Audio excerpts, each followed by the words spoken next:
Exposure, experiences, and expectation. A lifetime financial education.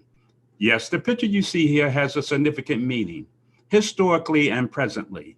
But before I explain the significance of the picture to you, let me introduce myself to those of you who have not visited my YouTube channel before.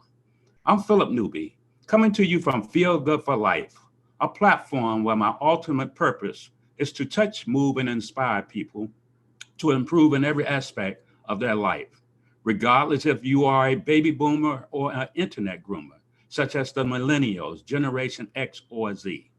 The information I provide is educational and motivational, related to a holistic approach to building a successful life based on the spiritual, the mental, emotional, nutritional, physical, social skill, and financial preparedness.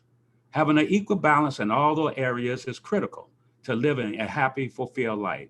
And during these pandemic times, it is more challenging but necessary to build upon those skills every day. We are living in the most advanced technological age ever, using all types of platforms and peripheral with global information at our fingertips.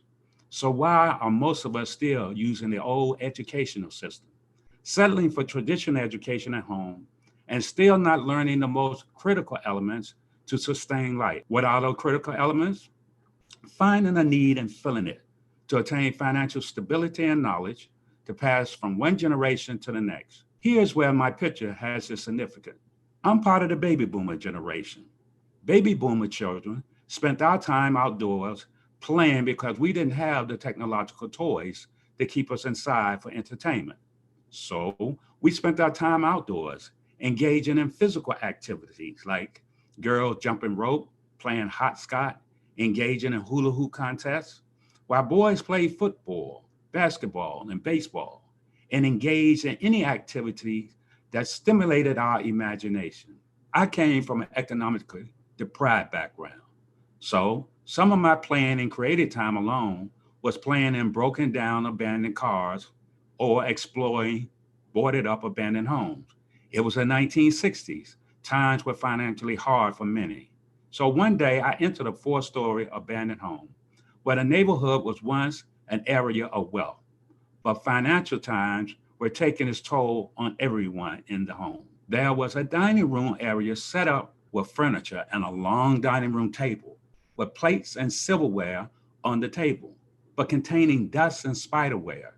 As a child, I had no idea what happened or why the owners left their home, leaving it in the state that they did. But later that night, I dreamed and placed my meaning to what I saw, coupled with the daily observation of people roaming the streets with groceries cart filled with personal possessions. My childlike mind said, where are these people family members? Don't they know their family members are experiencing and having hard financial times? Why don't they reach across the table to feed and care for each other? Then in 1981 to 83, while I was attending graduate school, there was a great discussion about what the technological revolution was going to offer all of us. We discussed in mental health the possibility of a paradigm shift. A high percentage of people were taking on the view it's about me. I have my education. You get yours. We are living in the meism generation. It's all about me. Some of us would say, Mom, Dad, I know what I'm doing. I own my own home. I drive a better car than you ever had. I have a college degree, two college degrees, three college degrees. But afterwards, many college educated or trade skilled children had to return home because they discovered our educational school system did not prepare us to build financial generation wealth. You see, our education system had never has and still doesn't prepare us for financial stability or an ability to pass on our sustained and collective wealth from generations to come. So many families who had homes and some form of wealth lost their wealth when they lost their health or faced other financial setbacks. And family members lacked the knowledge and skill set or will to help one another.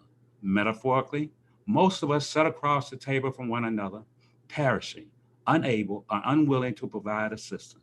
So that picture from my childhood imagination has become more real and repeats itself still today. And with the current pandemic challenges, they aren't going away. Why?